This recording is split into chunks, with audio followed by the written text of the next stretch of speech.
Hello and welcome back to David Starkey Talks. Today I've had a bright idea. I remember my old history master, 60 odd years ago I suppose, George there saying, many of your best ideas come when you're shaving.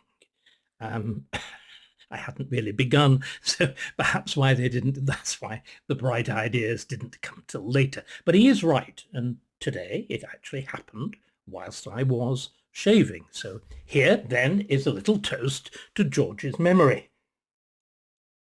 But of course, the bright idea didn't just come out of the blue. It was triggered by an immediate set of circumstances. What's going on now under two-tier Keir, which seems to me to be a very mild way of describing this neo-Cromwell leading a neo-Puritan revolution. So the context, and then an interpretation of that context by another scholar, writer, commentator, who I confess I'd never heard of. He's an American called Joshua Trevino, and he writes essentially online, and very interesting it was too. He'd also been a tourist in Britain, England, during the time of the riots, and was completely mystified by what he'd seen. He was, of course, aware of the profoundly important history of England. Any American knows that America is a direct continuation of both the greatness and the deficiencies of 18th century England. And on the whole, the greatness much outweighs the deficiencies. Therefore, he was appalled to see what he called, in a sense, did he use the term? No, dear me, elderly memory. Did he actually use the term the death of England? Or is that the fact that I've written long, long ago, in the 90s actually, being prophetic as usual, a long Times piece called The Death of England. Anyway, back to this kind of travel log of Trevino. What he was aware of, and profoundly aware of, was that something had happened. If he hadn't actually witnessed the death of England, he'd witnessed perhaps the murder of England. Anyway, he uses two literary references as his actual title. The first is This Sceptred Isle. That comes from the great John of Gaunt speech in Shakespeare's Richard II, which, remember, is at the beginning of another moment of great national crisis, the Wars of the Roses, which for the Tudors represented the virtual disintegration of the English state in the 15th century, from which they'd been rescued first by Henry VII and then more dramatically by Henry VIII and the Reformation. First, think of the great portrait that I've so often talked about, the great double portrait of Henry VIII and his father Henry VII, painted by Holbein, and now alas disappeared, with the wall on which it was painted in the Palace of Whitehall, with the verses by Richard Morrison in the centre saying, compare these two heroes, which is the greater, the father, Henry VII, suppressed civil war, those wars which began in the reign of Richard II, or at least the Tudors, and I think actually they were right to understand it, began the civil wars of the Wars of the Roses, beginning in the reign of Richard II, and Henry, of course, with the assertion of the separate identity of England and its church with the Reformation and the assertion of the royal supremacy over the church, and therefore Henry, being Henry VIII, being even greater than his father was. Anyway, so this sceptred isle is again, as it's delivered, is irony. It's an awareness of what England could be, but its internal divisions, its external attacks were destroying it and subverting it. And then the subtitle is even more dramatic. It is Reflections on the Revolution in England. That is what, of course, that great figure, Anglo-Irish figure, Edmund Burke, wrote at the very beginning of the French Revolution from the safe vantage point of England and her history and her constitution about the unfolding disaster in France. Neither of these references is fully worked out by Trevino. I will do a little bit towards it, but let me say what I think instantly is my big idea. idea? What is the nature of this English Revolution? What is the nature of this sceptred isle crisis? Well, actually, we've actually got to shift from England. We've got to realize that what has happened is something really on a bigger scale. I've talked a lot, haven't I, both recently and more formally in my various historical programs, as opposed to the current affairs ones, on the very peculiar nature of British identity, arguing, in fact, that it was pre-modern, that it was in fact always multinational. It was in fact held together really by the fabric of the English Constitution, even though it incorporated England, even though it incorporated the four countries, the four nations, the four nationalities of England, Scotland, Ireland, and Wales. What I think has happened is, and again, I've talked about this frequently, I've talked about the deliberate destruction or reinvention of the English Constitution, which remained the basis of the Constitution of the United Kingdom right from the Act of Union of 1707 up to 1997 and the beginning of the Blair government. I've talked about how so often that you must be bored with it, of what happened to that constitution, how it was the very idea of parliamentary sovereignty, the idea of Parliament sovereign, not because of some abstract doctrine, but because of its representative nature, that everybody in England was present there, either in person or by their representative. That's what makes it sovereign. What concerns all is decided by all and therefore binds all, which produces that extraordinary English attitude to law, the English attitude that policing should be by consent, or that the public interest is determined by consulting the private interest, all of these things. Well, all of that was deliberately subverted, and as we can now see, damaged, if not destroyed, by the constitutional changes that were introduced barely with a thought, barely with resistance, certainly not with analysis under Blair.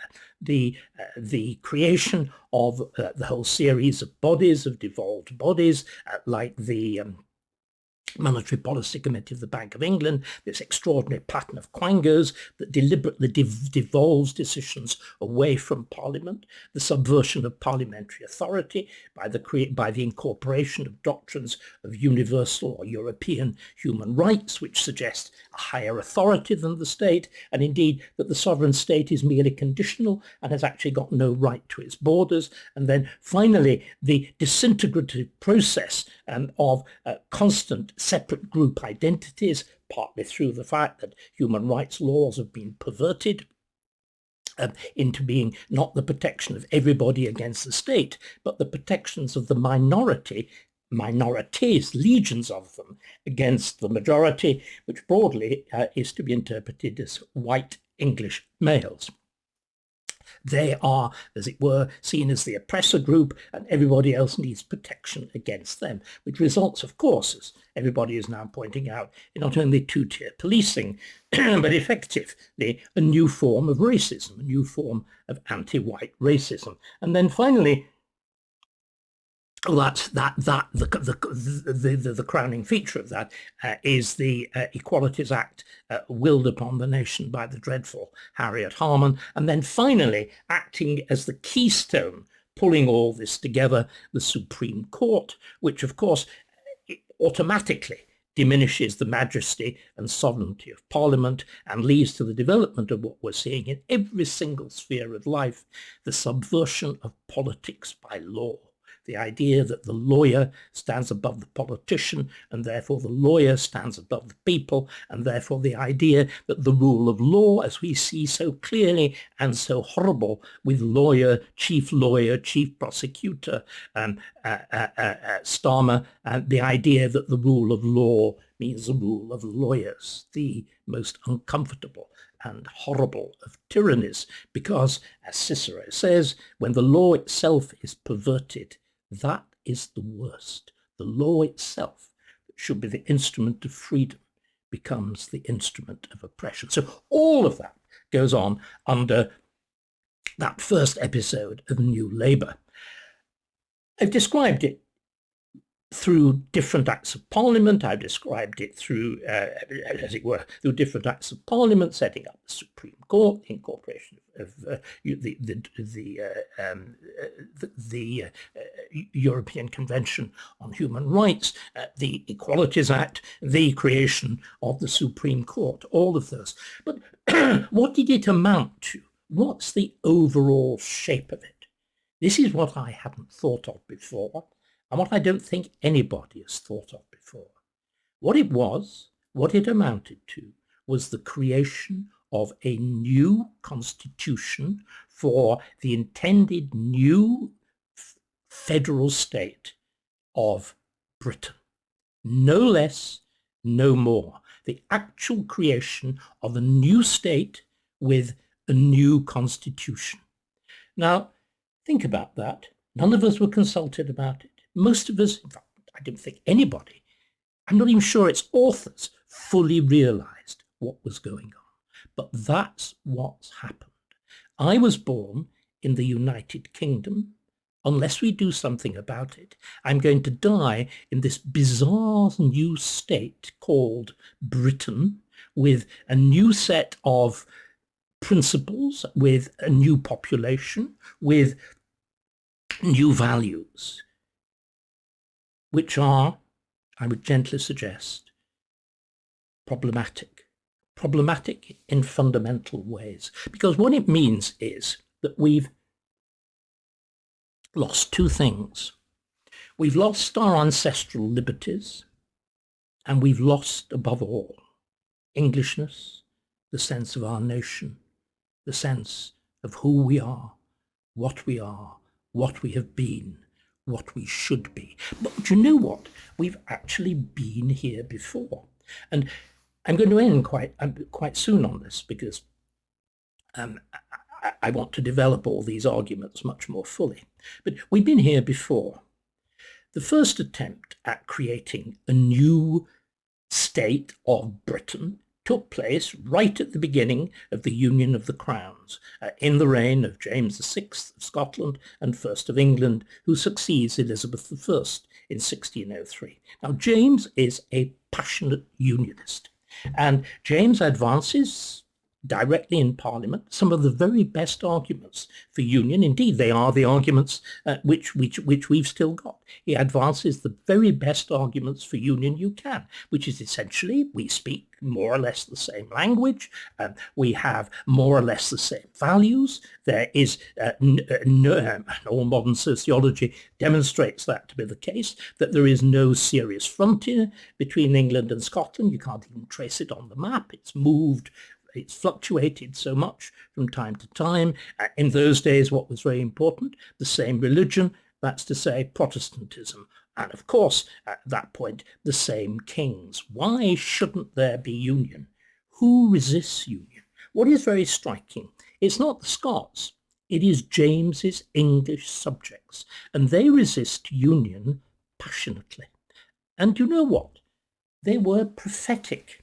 What they argue is, if you create a new British state, what that means is that all the old privileges and rights of England, above all expressed through the common law and Parliament, and that embedded tradition of England and English freedom, all of that will be dissolved, because you will have created a new state with the possibility, and indeed, bearing in mind James had written in The True Law of Free Monarchies, with a passionate sense of the natural rights of a king, the natural divine rights of a king.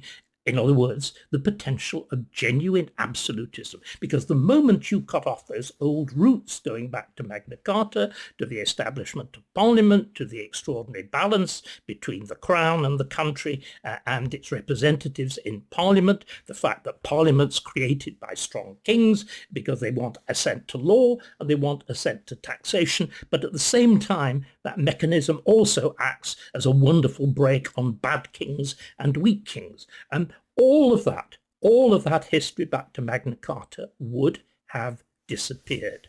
What I want to suggest is, what was done by New Labour back in the 90s and the early 2000s, and what is being repeated by Keir Starmer does now, is effectively to abolish not only the English constitution, but as far as possible to abolish England itself. Because what was fundamentally missing from Trevino's essay is the fact that what's going on is the suppression of England. Scotland, Ireland and Wales are allowed their own identities, indeed encouraged to have them. The one bit of this neo-federalist state that is not allowed to have them is England, which pays for the lot and contains overwhelmingly the largest number of people. There's something very bizarre about it.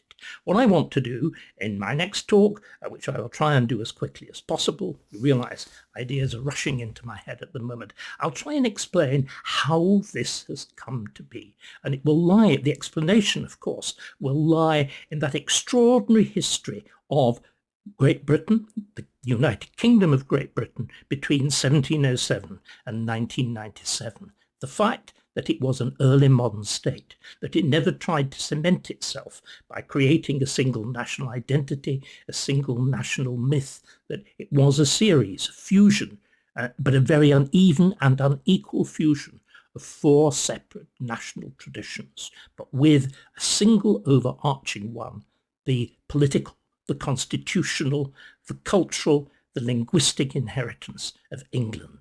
And it is that English dominance that was so determinedly attacked and at the moment is in the process of actually being destroyed under Starmer. I need to analyse with you, to share with you this sense of discovery, which I'll do as soon as I can.